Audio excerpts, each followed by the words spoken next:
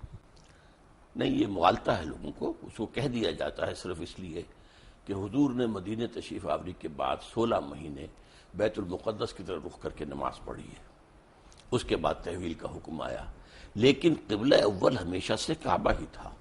تو ہم کیوں اس کو کہتے ہیں؟ وہ تو ایک درمیانی طور کے لیے اللہ تعالیٰ کا حکم تھا۔ نہیں، تو اس کا مطلب پوری امت مسلمہ بے وقوفی کی بات کر رہی ہے؟ نہیں، بالکل نہیں کر رہی، سب مانتے ہیں کہ قبلہ اول سب سے ان اول بیت وضع للناس للذی ببکہ تھا، پہلا گھر اللہ کی عبادت کے لیے جو بنایا گیا مکہ میں بنایا گیا، سمجھے آپ، وہ یہ خانہ کعبہ ہے۔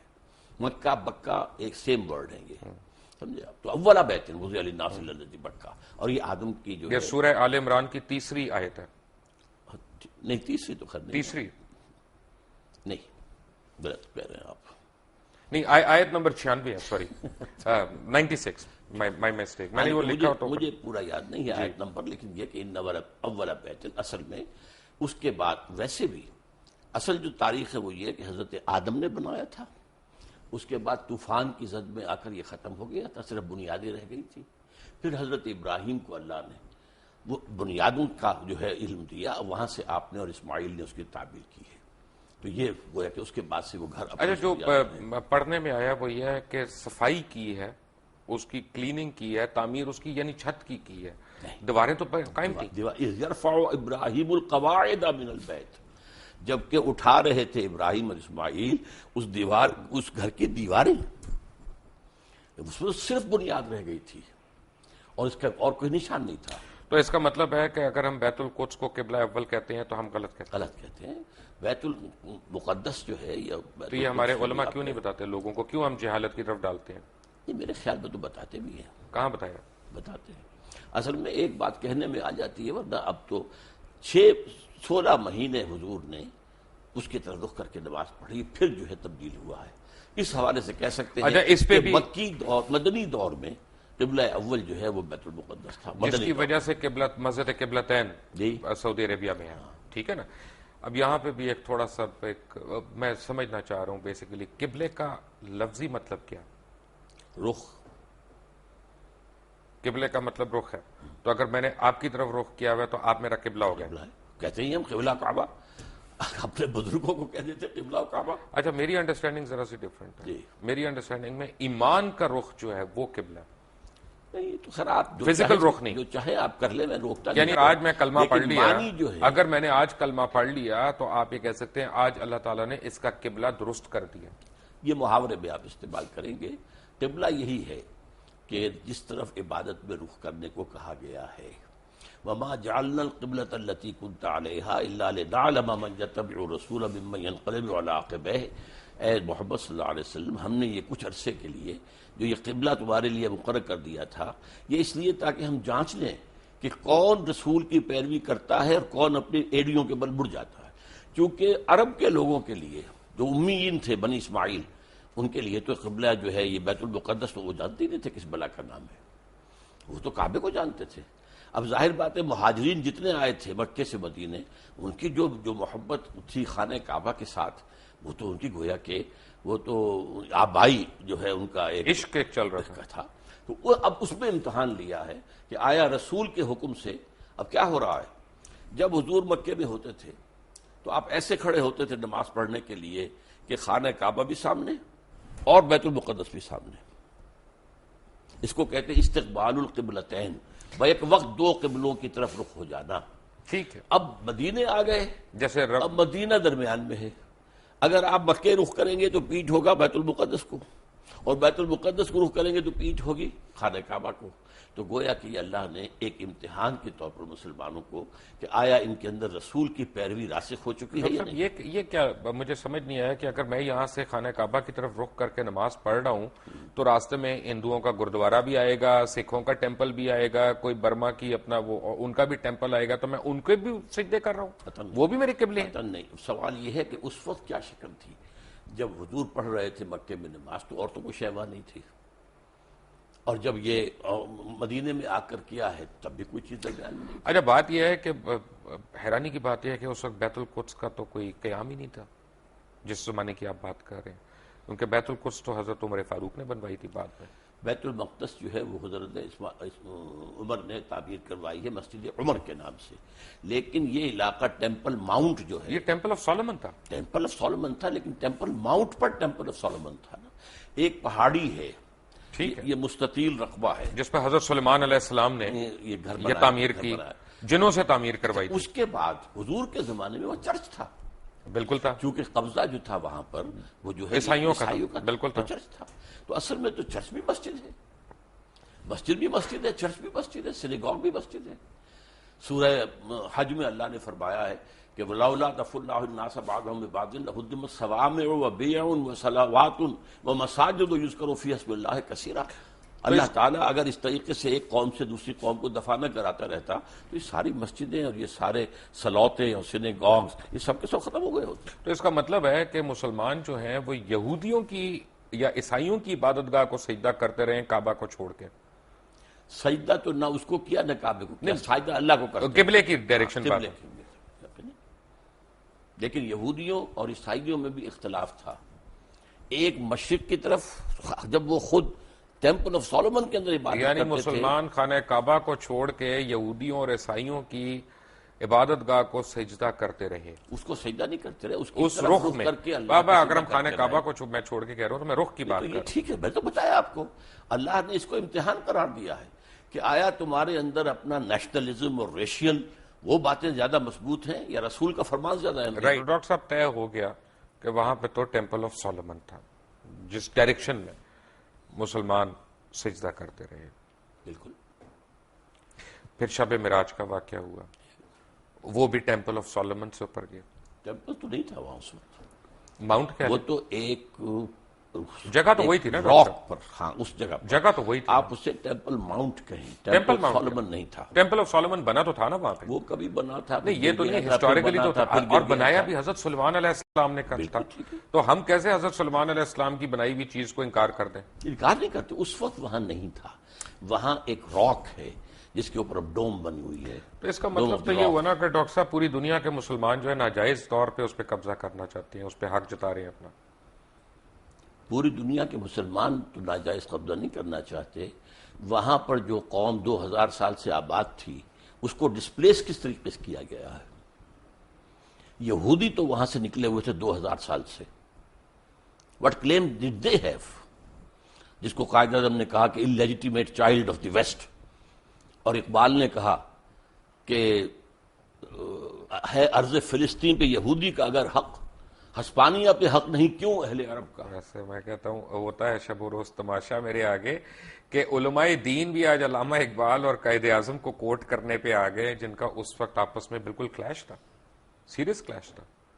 بات یہ ہے کہ حق نہیں ہے. آپ مغالطہ ہو رہا ہے. میں علماء دین میں سے نہیں ہوں، دین کا خادم ضرور ہوں، لیکن میں تو اپنی نوجوانی میں مسلم اسٹوڈنٹ فیڈریشن کا بڑا تیز ورکر تھا اور ضلع حصار کی اسٹوڈنٹ فیڈریشن کا جنرل سیکرٹری تھا، اور میرے اوپر پہلا اثر جو ہے وہ علامہ اقبال کا ہے. رائٹ. تو اس کا تو مطلب یہ ہوا نا کہ آپ ان لوگوں کو برا کہہ رہے ہیں کہ جنہوں نے وہاں پہ زمینیں خریدی، وہاں پہ اپنے آپ کو آباد کیا، کیونکہ اگر آپ سچ پوچھنا چاہتے ہیں تو فلسطینیوں نے تو پیسے لے کے زمین بیچی تھی، ان کے پاس رائٹ آف وے ہے اس کا سارا.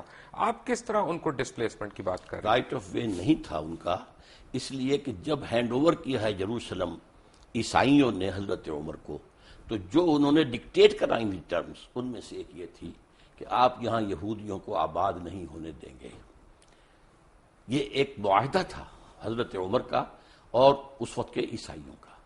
حضرت عمر نے رعایت یہ برتوائی تھی کہ ٹھیک ہے یہودی یہاں آ سکتے ہیں to visit their holy places, لیکن یہاں وہ کوئی زمین نہیں خریدیں گے، کوئی مکان نہیں خریدیں گے، جائیداد نہیں خریدیں گے، سیٹل نہیں کریں گے. اچھا یہاں پہ پتہ ہے، فرض کریں آج ہم ایک مناظرہ کرتے ہیں اسرائیل والوں سے اور ان سے کہتے ہیں کہ جی یہ تم ہمیں دے دو یروشلم، کیونکہ ہمارا اس پہ رائٹ ہے، حضرت عمر فاروق کا بھی اس پہ معاہدہ ہوا تھا اور وہ ہمیں دے دیتے ہیں کہ جی ہم تم سے پہلے تھے یہاں پہ، ٹھیک ہے.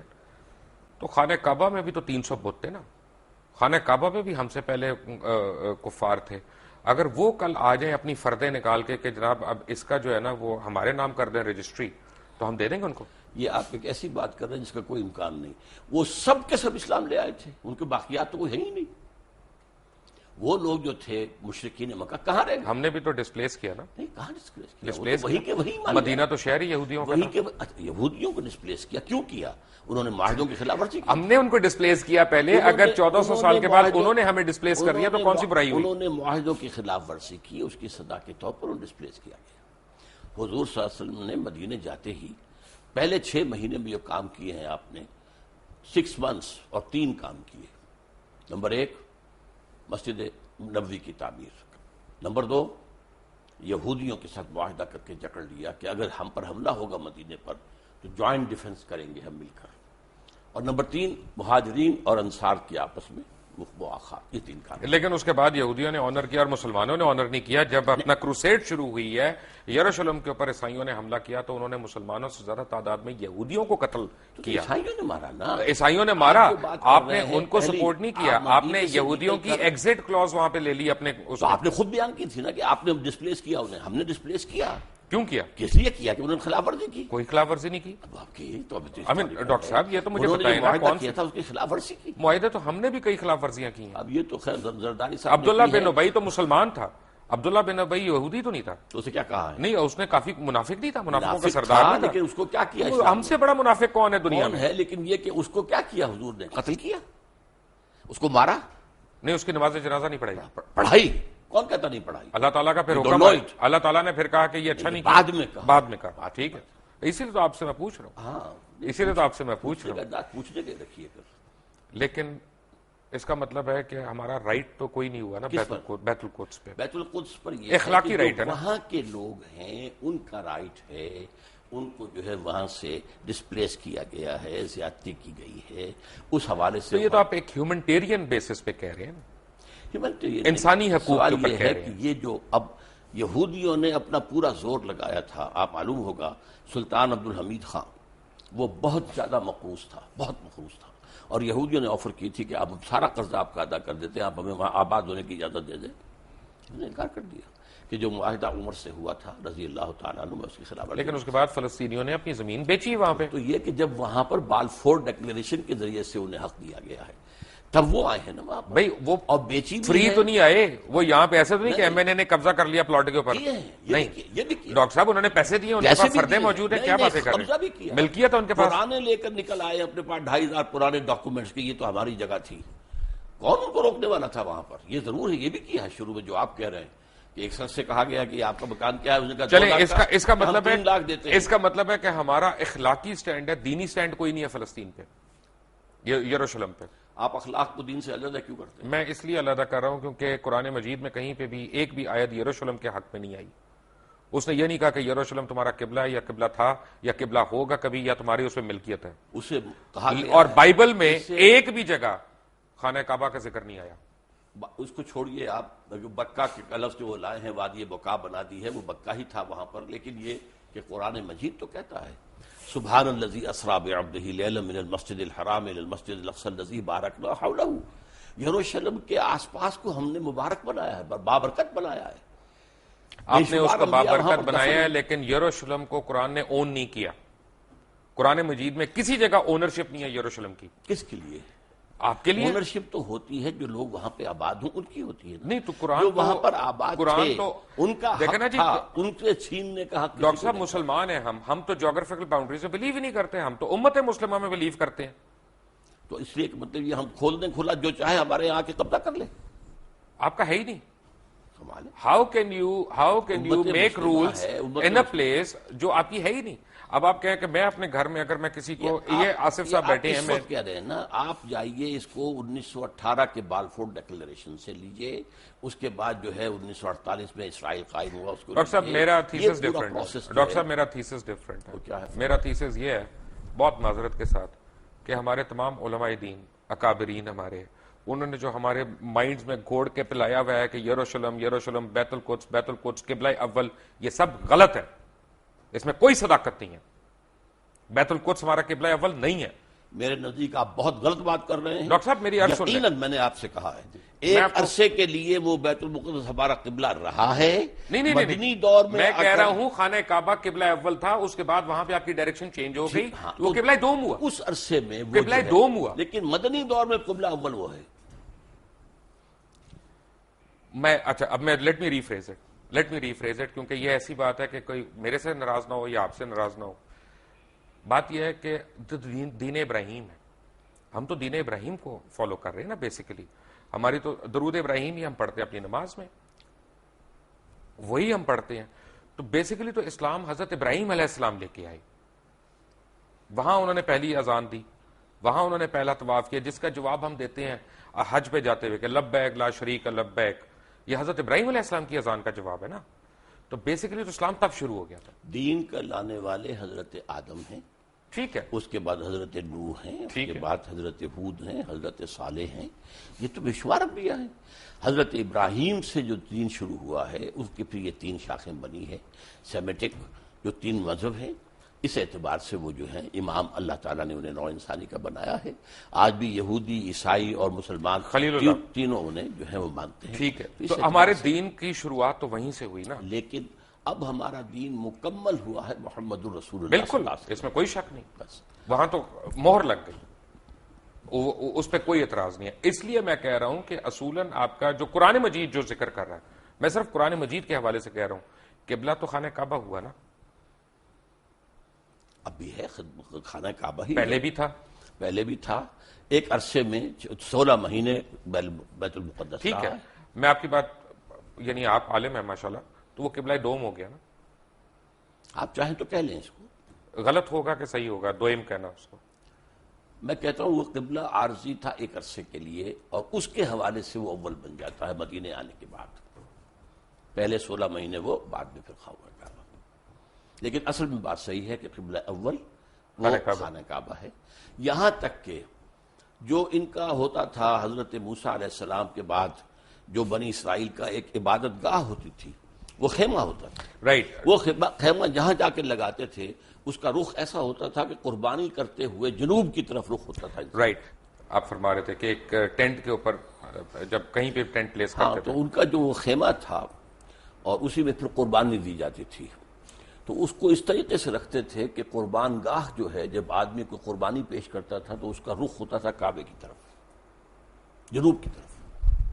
یہ ان کا ٹینٹ تھا جو ان کا گویا کہ اس وقت کوئی ابھی ٹیمپل سولومن نہیں تھا، کچھ نہیں تھا، صحرا کے اندر تھے یا وہاں. تو یہ ٹینٹ بھی اصل قبلہ وہی تھا، ان کا بھی قبلہ وہی تھا. تو اس اعتبار سے قبلہ اول اصلی قبلہ بیت اللہ ہے. البتہ یہ ہے کہ حضور صلی اللہ علیہ وسلم کے دور میں 16 مہینے کے لیے بیت المقدس کو قبلہ مانا گیا ہے، نماز پڑھی گئی ہے. اس اعتبار سے بعض اوقات اس کو قبلہ اول کہتے تھے. ٹھیک ہے.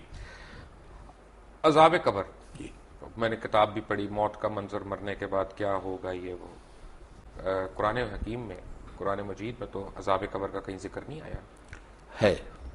قرآن مجید میں ذکر یہ ہے کہ آل فرعون کو صبح شام آگ پر پیش کیا جاتا ہے، النار یعرضون علیہا، عشیًا، کوئی اس طرح کے الفاظ ہیں، تو پیش کیا جاتا ہے۔ وَيَوْمَ الْقِيَامَةِ أَدْخِلُوا آلَ فِرْعَوْنَ النَّارَ، قیامت کے دن وہ داخل کیے جائیں گے۔ یوم یقوم الحساب۔ ہاں، اس کے بعد جو ہے اصل داخلہ ہوگا، لیکن یہ ہے کہ یہ در حقیقت ایک انٹرمیڈیری فیز ہے، اور اس میں بھی ایک طرح کی کچھ سیمی کانشسنس، یہ ہم نہیں کہتے قبر کے اندر ہی ہو رہا ہے، بلکہ یہ عالم برزخ ہے۔ یہاں روح تو سے قبضے میں، عالم دنیا سے نکل کر عالم برزخ میں چلے گئے، روح تو قبضے میں۔ اب ہم نہیں جانتے کہ اس کی کیا شکل رہتی ہے۔ اصل میں عالم برزخ، عالم قیامہ، اس کے بارے میں جو کچھ معین کر کے بتا دیا گیا ہے، آنکھیں بند کر کے اس کو ماننا ہے۔ اس کی ڈیٹیلز میں جانے کے اندر خام خواہ کے جو چیزیں ہیں، غلط باتیں بحث تو میں اس کا مطلب یہ ساری جو کتابیں شتابیں ہیں، موت کا منظر، مرنے کے بعد کیا ہوگا، آدمی پڑھ کے ہی لرز جاتا ہے، یہ صحیح نہیں ہے۔ نہیں، میں کب کہہ رہا ہوں کہ صحیح نہیں ہے، یہ چونکہ احادیث نبویہ کے اندر موجود ہے۔ پہلے آپ نے صرف اصولی بات کی تھی، میں نے کہا تھا کہ اس کے اندر ہے، تو قرآن مجید میں یہ بھی ہے کہ یضاعف لہ العذاب یوم القیامہ، قیامت کے دن عذاب دگنا کیا جائے گا۔ یضاعف لہ العذاب یوم القیامہ سورہ الفرقان کے اندر ہے۔ اس کا مطلب ہے کہ قیامت سے پہلے بھی عذاب کی کیفیت ہے۔ اس کو میں اس طرح بیان کیا کرتا ہوں کہ آپ اگر دیکھیں کسی شخص نے امتحان دیا ہے اور اب اسے معلوم ہے کہ میں جو کچھ کر کے آیا ہوں، تو رزلٹ ڈکلیئر نہیں ہو رہا، پہلے جان سوکھ رہی ہوتی ہے اس کی کہ جو بھی نتیجہ نکلنا مجھے تو معلوم ہے۔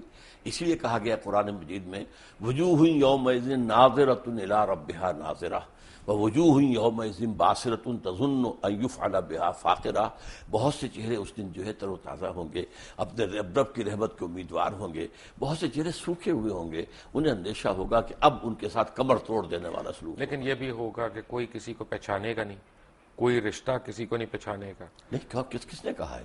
پہچانیں گے لیکن کوئی کسی کی مدد کو نہیں آئے، اون نہیں کرے گا۔ کوئی مدد کے لیے نہیں، بلکہ یہ کہ سب کو اپنی پڑی ہوگی، نفسی نفسی۔ تو بیسیکلی تو قرآن مجید میں قیامت کے دن کا حساب ہے، تو قبر کے اوپر ہماری قیاس رہی ہیں کہ کیا کیا ہو سکتا ہے۔ اس کے بارے میں بتانا، یہ عالم برزخ، آپ لفظ قبر کہیں، اب ایک شخص ہے سمندر میں ڈوب کر وجہ بڑا، قبر تو نہیں ہے۔ میں لیٹ می ریفریز، کیونکہ میرے پاس الفاظ کم ہے اصل میں۔ عالم برزخ میں تو آپ کی روح قید ہے، جی، آپ کی روح جو ہے وہ عالم برزخ میں قید ہے، لیکن آپ کا جسم جو ہے وہ تو قبر کے اندر ہے۔ ہم نہیں کہہ سکتے عالم برزخ میں انسان ہے، اور وہ کس کیفیت میں وہ ہم نہیں جانتے۔ ویسے یہ کہ یہ معاملہ جو ہے، مرے تو یہ ہے کہ کفار جو ہیں وہ بھی زندہ ہیں، ان پر بھی جو ہے جیسے کہ حضور نے کھڑے ہو کر جس یعنی گڑھے کے اندر دفن کیا تھا کفار کے جو مرے ہوئے لوگ تھے، ان سے خطاب کیا، تو اس حوالے سے یہ ہے کہ وہ بھی ہیں، لیکن ان کے لیے کچھ اور ہے عالم برزخ، اہل ایمان کے لیے کچھ اور ہے۔ اچھا، یہ کمنگ بیک، میں اس کے پارٹ 2 میں آ رہا ہوں کہ ہم بنی اسماعیل کا بھی ذکر نہیں ہے کہیں پہ قرآن میں، بنی اسرائیل کا ہے، بارہا ہے۔ آل یعقوب کی جب ہم بات کرتے ہیں تو اس میں بنی اسماعیل کو الگ تو نہیں کیا ہوا۔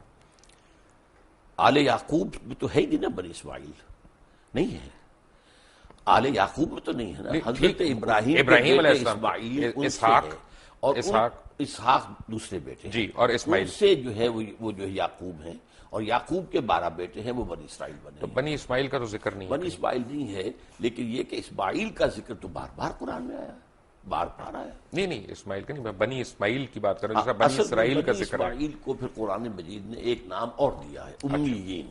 امیین، امیین، ٹھیک ہے۔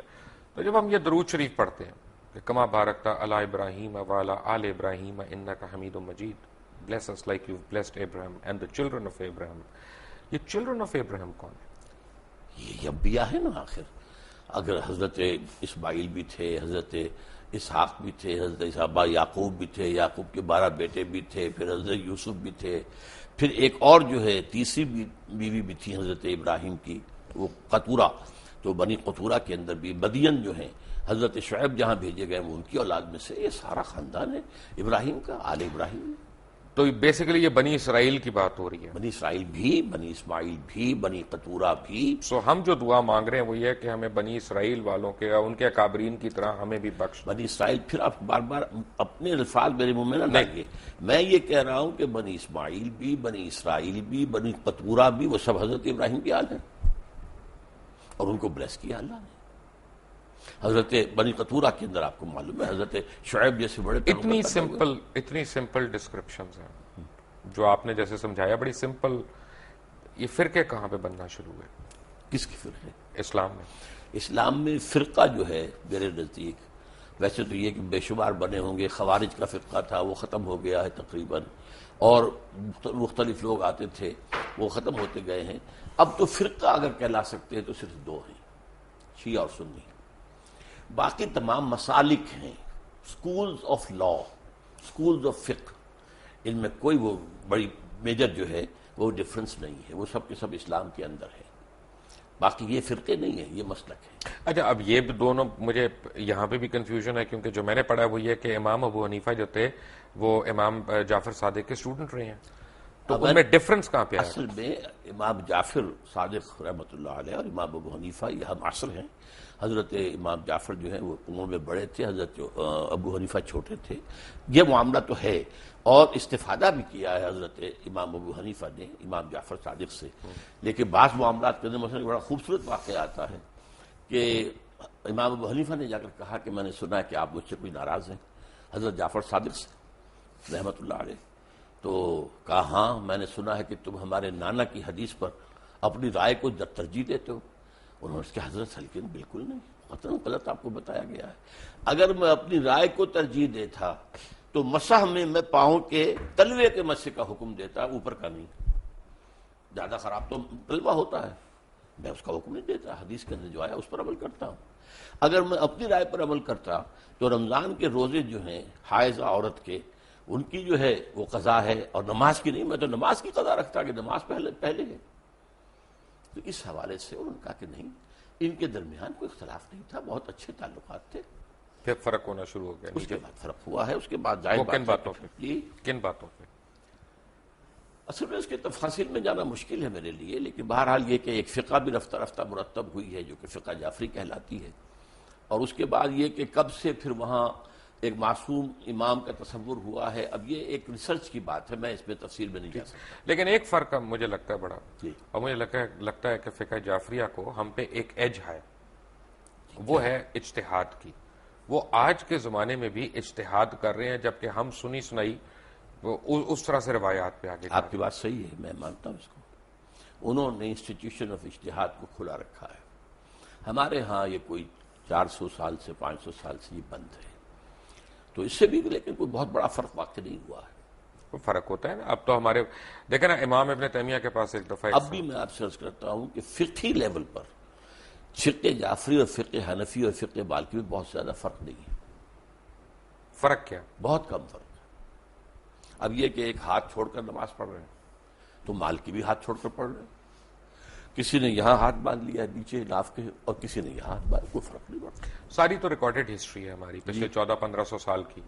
تو حجۃ الوداع پہ حضور اکرم صلی اللہ علیہ وسلم نے جس طرح نماز پڑھی، وہ ہم کیوں رائج الوقت نہیں کر سکتے؟ میرے نزدیک تو رائج الوقت وہی رہی ہے، اور حضور نے جس طرح کیا ہے وہی ہے. لیکن یہ کہ حضور کا معاملہ یہ معلوم ہوتا ہے کہ آپ بھی اس کے اندر کوئی تبدیلی کرتے رہتے تھے، اور میں سمجھتا ہوں کہ اس سے ایک وسعت پیدا ہوئی. ڈاکٹر صاحب، ایک میں بڑا سینسٹیو سوال پوچھنے لگا ہوں، اور میں ناظرین سے ریکویسٹ کروں گا کہ میری بات کو غلط نہ سمجھیں. میں اپنی علم کے لیے، کم علمی کا میں اعتراف کرتے ہوئے میں یہ سوال پوچھ رہا ہوں کہ ہم سارے احادیث کے ماننے والے ہیں، سنت کے ماننے والے ہیں، ورنہ مسلمان ہی نہیں کہلا سکتے. اگر کوئی بھی شخص کہے کہ میں سنت رسول کو نہیں مانتا یا احادیث کو نہیں مانتا تو وہ تو مسلمان ہی نہیں ہے. لیکن ہم حدیث جب پڑھتے ہیں تو اس میں ہم دیکھتے ہیں کہ کرونالوجیکل آرڈر نہیں ہے، کہ اگر حضور اکرم صلی اللہ علیہ وسلم نے ایک دفعہ پانی کھڑے ہو کے پیا، یہ نہیں پتا کون سے دن، کون سی تاریخ، کس وقت. اسی طرح انہوں نے پانی بیٹھ کے بھی پیا، کون سے دن، کون سی تاریخ، کون سے وقت. تو اس میں پرابلم یہ ہے کہ چند صحابہ جنہوں نے اس کے راوی ہیں، ادھر بھی کوئی صحابی راوی ہیں. اب میرے اور آپ کے اوپر ڈیپینڈ کرتا ہے ہم کس صحابی کی روایت کو لے رہے ہیں. جو اس کو صحابی کی روایت کے علاوہ یہ کہ صحابی سے جب روایت ہوتے تابعین، تبع تابعین تک ہوتے ہوئے محدثین تک آئی، تو کون سی چین زیادہ مضبوط ہے، بس. اور اس میں کوئی فرق نہیں. میں سمجھتا ہوں اس میں وسعت پیدا ہو گئی کہ معلوم ہوا کھڑے ہو کر بھی پیا جا سکتا ہے اور بیٹھ کر بھی پیا جا سکتا ہے. عام طور پر آپ بیٹھ کر پیتے تھے، لیکن کبھی ایسا بھی ہوا کہ آپ نے کھڑے ہو کے پیا، تو گویا کہ اس کا جواز ہے.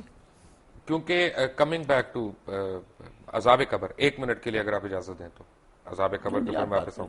میں نے جب قرآن مجید پڑھا، انسان کو پڑھتے رہنا چاہیے لیکن ہم ذرا کمزور لوگ ہیں، کبھی کبھی پڑھتے ہیں، تو جب پڑھتا جا رہا ہوں تو میں نے یہ دیکھا کہ اس میں کسی پیغمبر نے اپنی قوم کو عذاب قبر سے نہیں ڈرایا.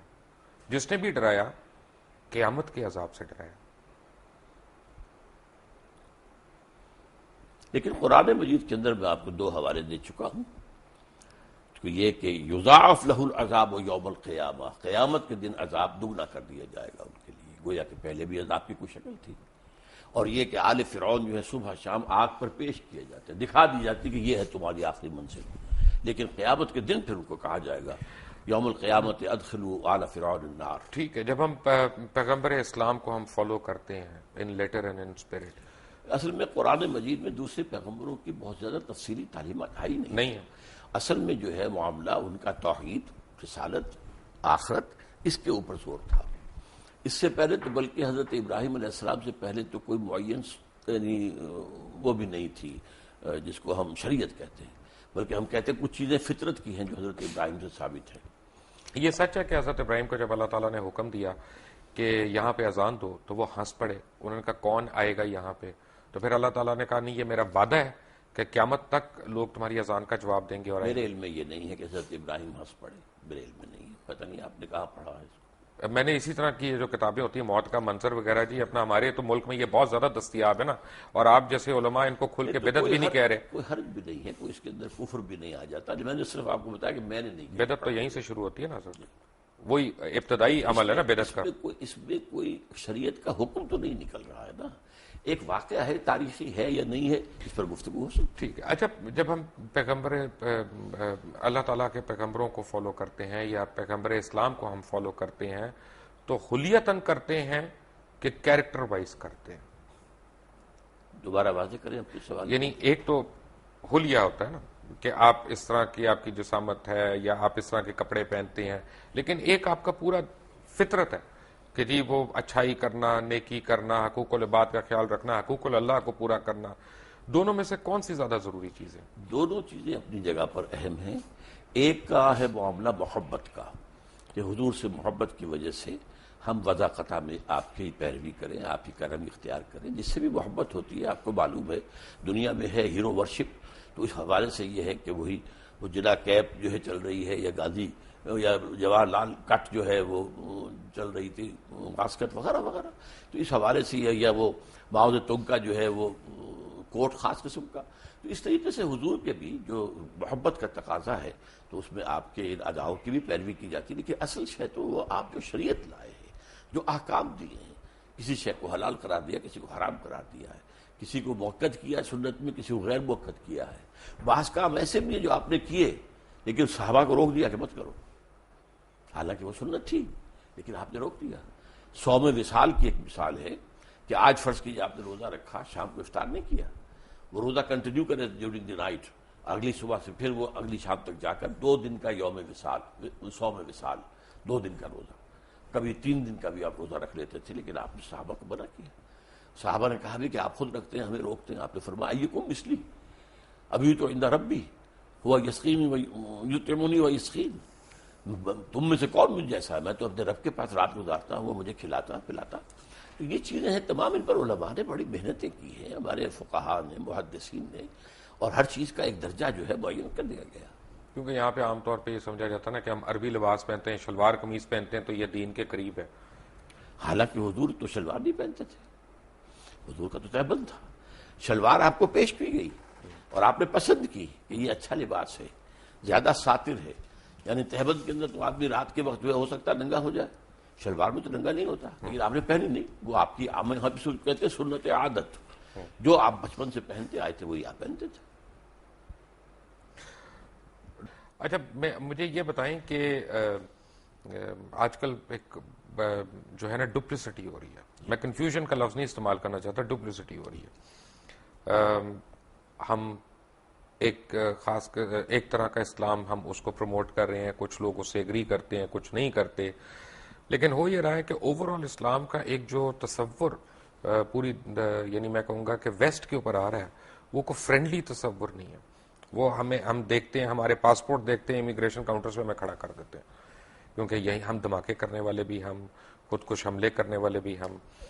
اب یہ تو میں مانتا ہوں کہ جو حملے کر رہے ہیں ان کے ساتھ زیادتی ہوئی ہوگی، ضرور ہوئی ہوگی، یا ان کا جہاد ہے جو بھی ہے، لیکن جو لوگ شہید ہو رہے ہیں، جن لوگوں کو مارا جا رہا ہے، وہ بھی تو معصوم ہے. کیا اس کی اجازت ہے؟ اصل میں یہ تو بڑا ایک سینسیٹیو سے کوشچن ہے میرے نزدیک. اب جو بھی اس میں شہید ہو رہے ہیں، مارے جا رہے ہیں، بہرحال وہ تو غلط طریقے پر کام ہو رہا ہے. لیکن وہ بات سمجھ لیجیے اصل میں کہ ہمارا جو اس وقت ویو ہے ویسٹ میں، وہ کس اعتبار سے، وہ اسلام کو ایز اے ریلیجن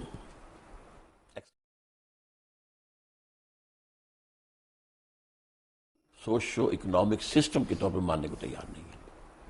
اور انہیں خطرہ یہ نظر آ رہا ہے کہ دنیا میں مسلمانوں کے اندر ایک دبی ہوئی چنگاری ہے.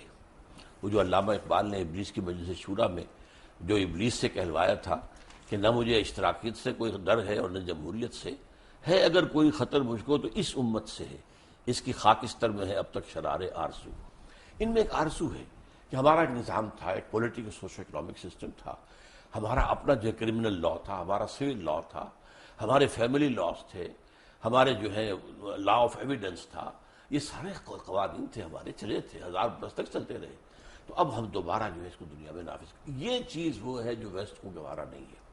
چنانچہ جیسے ہی پچھلی صدی کے اواخر میں یو ایس ایس آر ختم ہوا اور اس کے بعد نیٹو کو اثر نو آرگنائز کرنا شروع کیا گیا اور اس کی توسیع کی کوشش ہوئی، تو پوچھا گیا تھا نیٹو چیف سے کہ اب کس کے لیے؟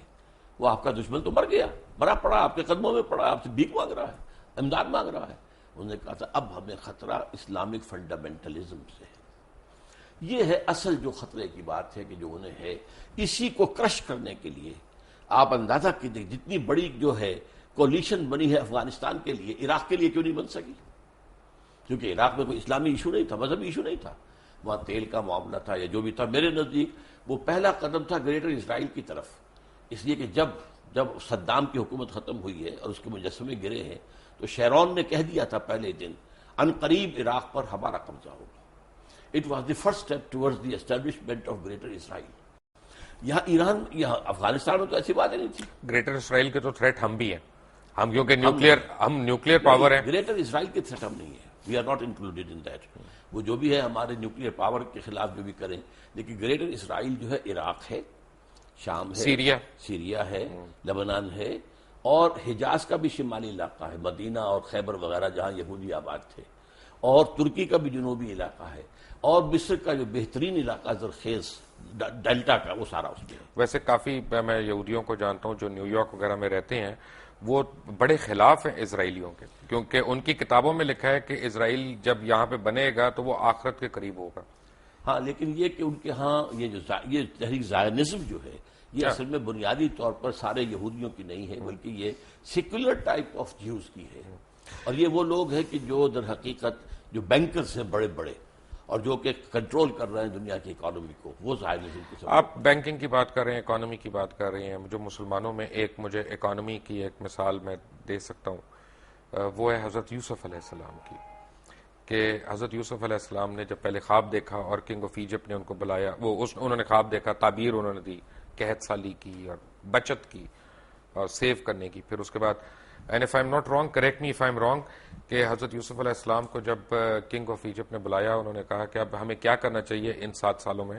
تو انہوں نے کہا قال جلنی علی خزائن الارض انی حفیظ العلیم. کہ اب جب انہوں نے یہ کہہ دیا اور انہوں نے کر بھی دیا اور انہوں نے خوش اسلوبی سے کر لیا، لیکن آج کل مسلمانوں میں حضرت یوسف علیہ السلام جیسا فائنانس منسٹر ہم کہاں سے لائیں گے؟ اصل میں تو مسلمان جو کہ بحثیت مجموعی کئی 100 سال کا ایک سلائیڈ ہے جو نیچے جا رہے ہیں، علمی طور پر جا رہے ہیں، سائنس کے علوم کے اعتبار سے جا رہے ہیں، ٹیکنالوجی کے اعتبار سے جا رہے ہیں. تو اس وقت تو ہم ڈیکیڈ لاٹ ہیں. حقیقت یہ ہے اب اس کے اندر تو کہیں سے نئی زندگی کا شرارہ کہیں سے پھوٹے کسی جگہ پر. بحثیت مجموعی مسلمان امت جو ہے وہ اب اس قابل نہیں ہے. اللہ تعالیٰ کسی ملک کے اندر ہو سکتا ہے کہ ایک نئی یعنی ایک حرارت پیدا کر دے ایمان کی، اور اس کے ذریعے سے وہاں اسلامی انقلاب آ جائے اور دنیا کو دکھا دیا جائے کہ دیکھو، come and see with your own eyes, this is Islam. یہ ہے اسلام کا نظام of social justice, come and see it. جو کچھ تم نے پڑھا ہوا تمہیں دکھا دیا گیا ہے وہ نہیں ہے اسلام. اسلام تو یہ ہے, آؤ بس دیکھو. تو اصل میں یہ کام ہونا تو ہے, لیکن ابھی اس کے اور اس وقت کے دور کے درمیان بہت وقفہ ہے, اور اس میں وٹ آئی فیئر از کہ امت مسلمہ پر بڑا سخت عذاب اللہ کا آنے والا ہے, جس کا سب سے بڑا حصہ عربوں پر آئے گا. And number 2 on the divine hit list seems to be Pakistani Muslims. Why? Number 1 عرب کیوں ہیں؟ ان کی مادری زبان میں قرآن ہے, یہاں ان کو تو کوئی بچت ہی نہیں. ان میں سے محمد تھے صلی اللہ علیہ وسلم, اور اسی پر وہ ناس بھی کرتے ہیں. تو ان کے لیے تو در حقیقت اگر وہ جیسے جیسے آزاد ہوئے, کسی نے قرآن کو اپنا امام نہیں بنایا. قبلہ کسی نے بنا لیا واشنگٹن کو, کسی نے بنا لیا ماسکو کو. They are the biggest culprits. لیکن ہمارا جو کانسیپٹ اور ہمارا معاملہ کیا؟ نمبر 2, ہم نے ایک ملک بنایا اسلام کے نام پر, لاکھوں آدمی قتل ہوئے, کروڑ انسان جو ہے ادھر سے ادھر ہوا ہے, 1 کروڑ سے کم ایسٹ پنجاب اور ویسٹ پنجاب کے درمیان. لیکن وہ اسلام کہاں ہے؟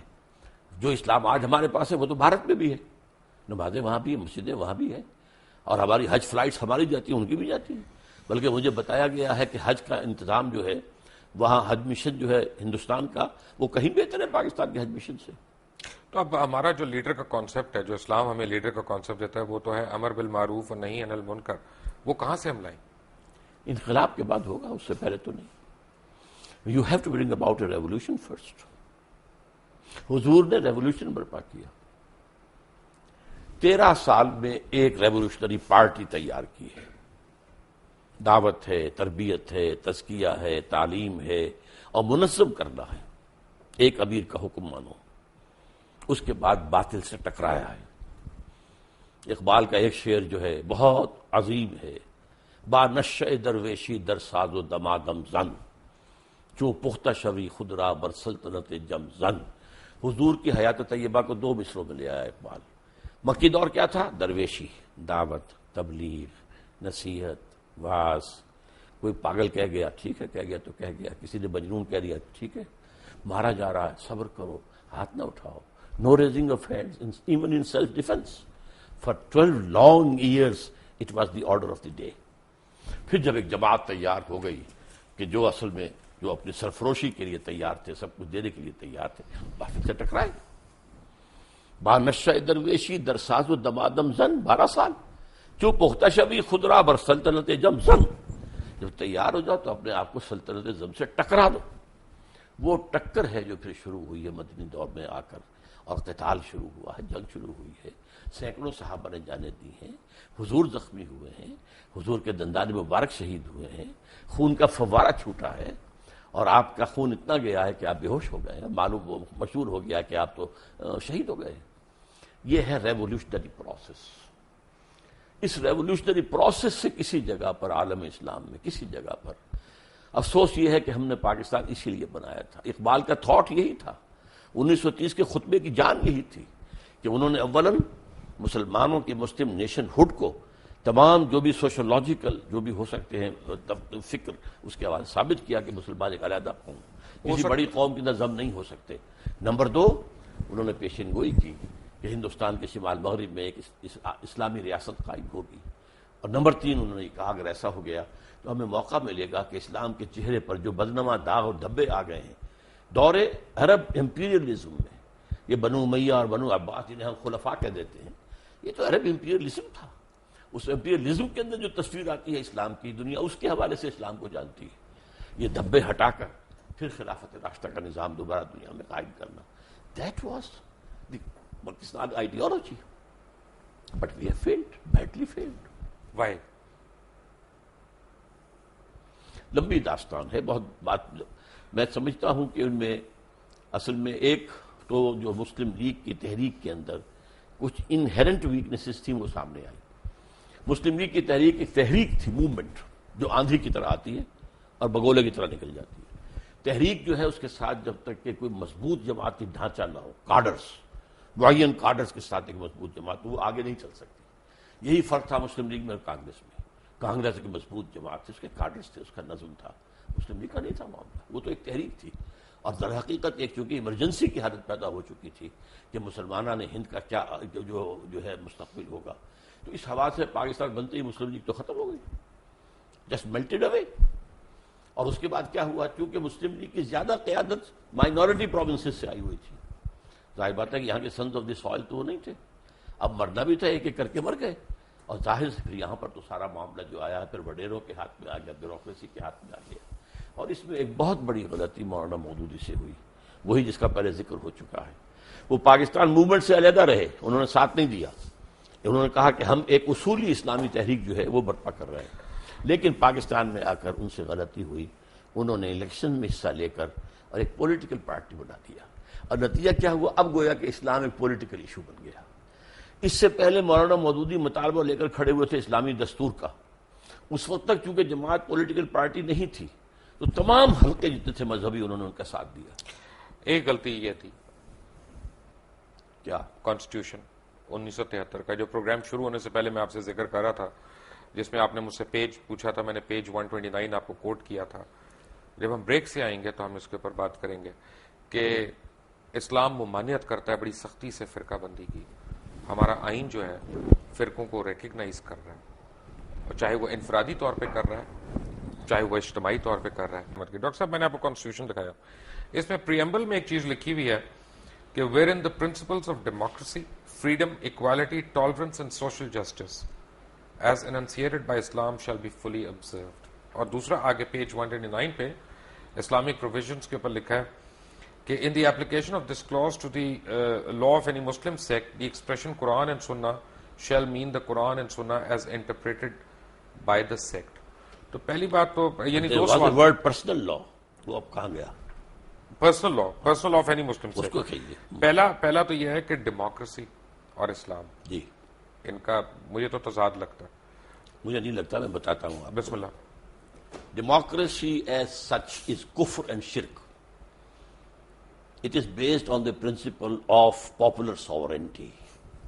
اسلام میں sovereignty belongs to God. اللہ بالکل سروری زیبا فقط اس ذات بے ہمتا کو ہے، حکمراں ہے ایک وہی باقی بتانے آسری۔ اچھا، اس کا نتیجہ کیا ہے؟ اللہ کی کتاب اور اس کے رسول کی سنت، اس کی پابندی کرنی پڑے گی۔ اس کے اندر امرہم شورا بینہم، جہاں اللہ اور اس کے رسول کا کوئی حکم نہیں ہے وہاں بھی مشورے سے معاملہ طے کر لو۔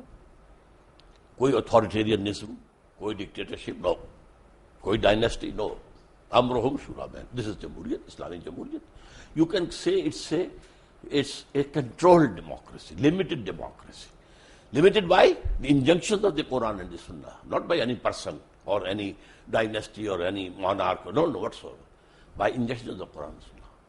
میں اس کی مثال دیا کرتا ہوں، بہت سادہ سی ہے، 2 منٹ میں ذرا لے لیجئے کہ اگر آپ کے پاس ایک گھوڑا ہے، آپ چاہتے ہیں کہ وہ بھاگے بھی نہ لیکن یہ کہ جڑ بھی نہ جائے اس کے ہاتھ پاؤں، تو آپ نے 200 گز کی رسی سے باندھ دیا ایک کھونٹے کے ساتھ۔ اب ایک سرکل وجود میں آ جائے گا 200 یارڈز جو ہے ریڈیس کا، اس میں گھوڑا آزاد ہے، مشرق جائے، مغرب جائے، شمال جائے، جنوب جائے، 150 گز جائے، 200 گز سے ایک گز نہ ادھر نہ ادھر نہ ادھر نہ ادھر۔ دس is Islam. Injunctions of the Quran and the Sunnah, that is the circle. You can't cross it. لا تعتدوا حدود اللہ، تلک حدود اللہ فلا تعتدوها، تلک حدود اللہ فلا تقربوها۔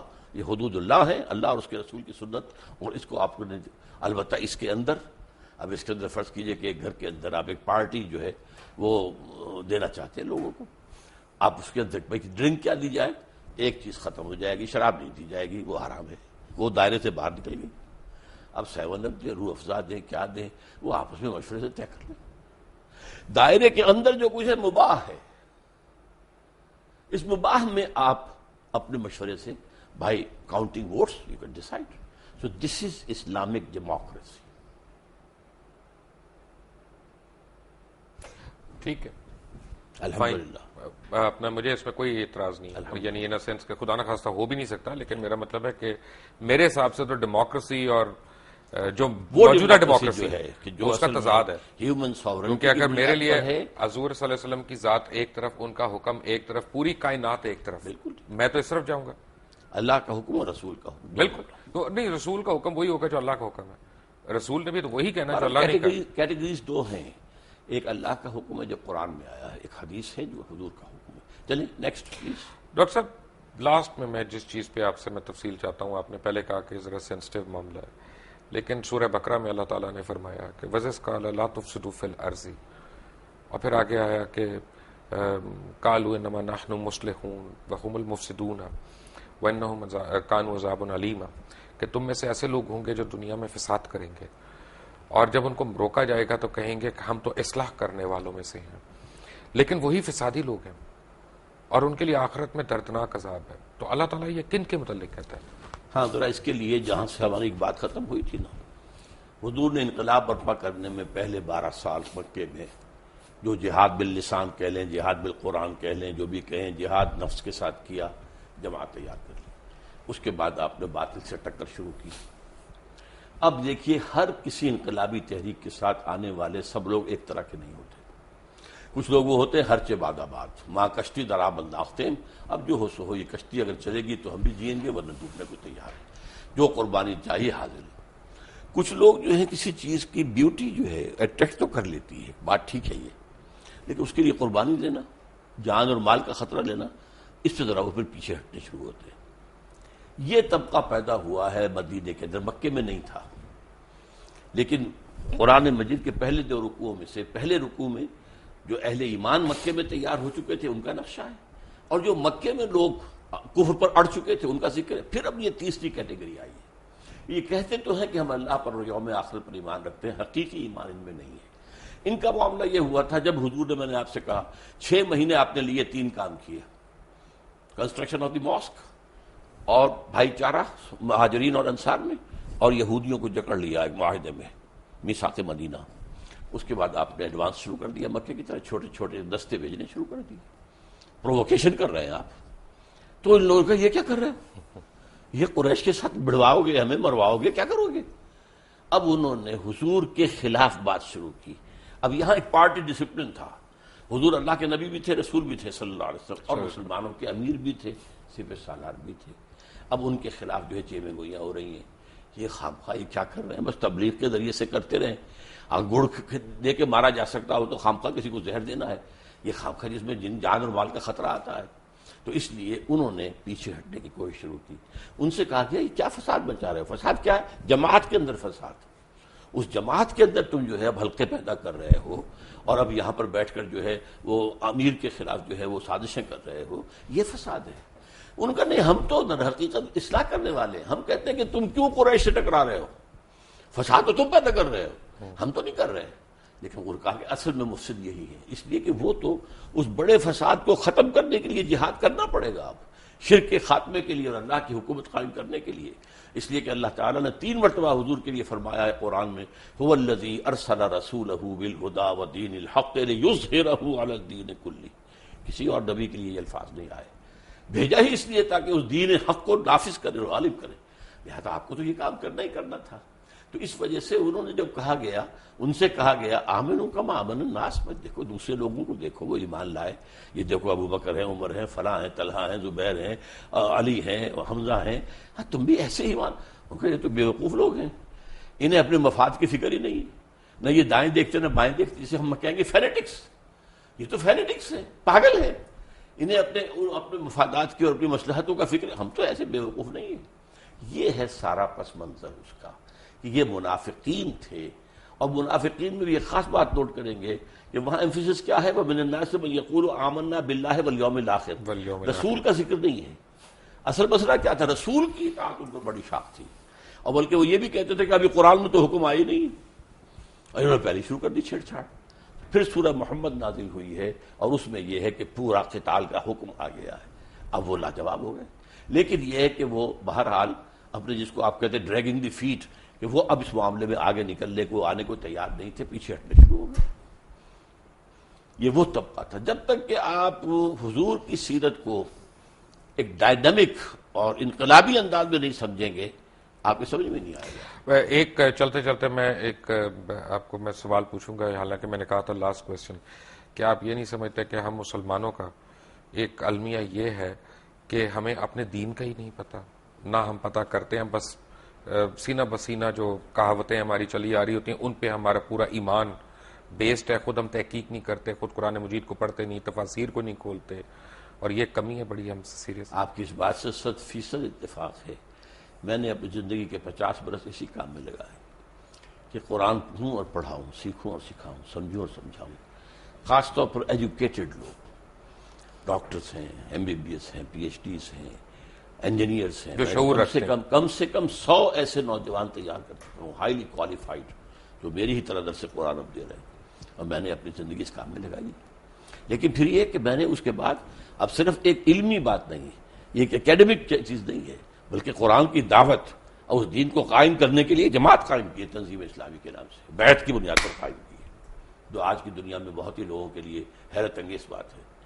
آپ کے پرنانا نے بیعت کی تھی مولانا ابوالکلام آزاد کے ہاتھ پر، بیعت کی بنیاد پر حزب اللہ بنی 1913 میں، لیکن اس کے بعد تو معاملہ غلط. مولانا مودودی نے جماعت بنائی، بیعت کا معاملہ نہیں کیا.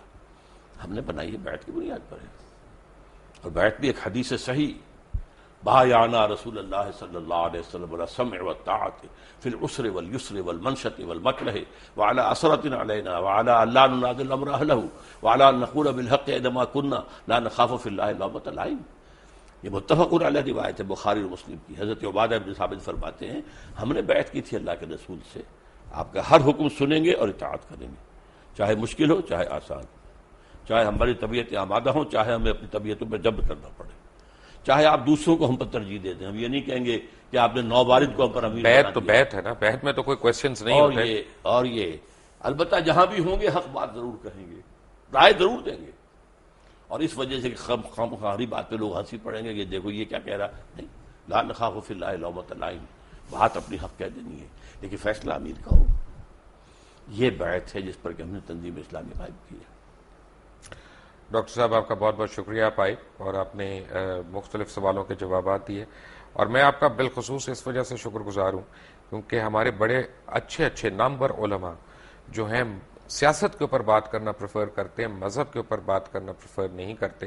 اور جب ہم مذہب کے اوپر بات کرتے ہیں تو ہماری اپنی جستجو ہوتی ہے، ہمارا جو شوق علم ہے وہ جو ہے ہمیں کیا کہتے ہیں سختی سے مائل کر رہا ہوتا ہے کہ نہیں یہ پوچھنا ہے یہ پوچھنا ہے.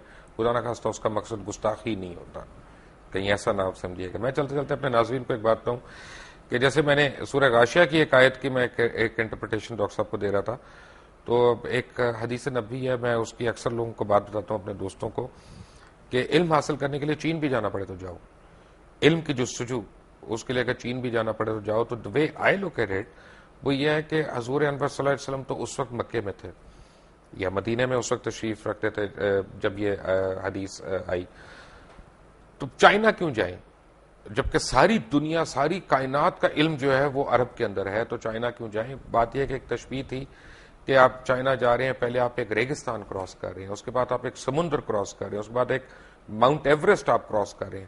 تو دنیا میں 3 سب سے بڑے آبسٹیکلز ہیں، اگر وہ آگے پیچھے کھڑے ہیں تب بھی ہوں سائڈ بائی سائڈ تب بھی آپ علم کے حصول کے لیے جائیں. تھوڑی سی غلطی ہے، سمندر بیچ میں کوئی نہیں آتا تھا. جی سمندر بیچ میں کوئی عربین سی ہے نا، عربین سی نہیں. آپ اگر عرب سے چلیں گے تو سارا خشکی کا راستہ ہے. ایک تو آپ کا میپ ہر جگہ کے پڑے ہوئے ہیں. ڈاکٹر صاحب کے میپ سے چلیں گے جی، ہم انشاءاللہ اپنے میپ سے نہیں جا سکتے، آپ کے پیچھے پیچھے چلیں گے.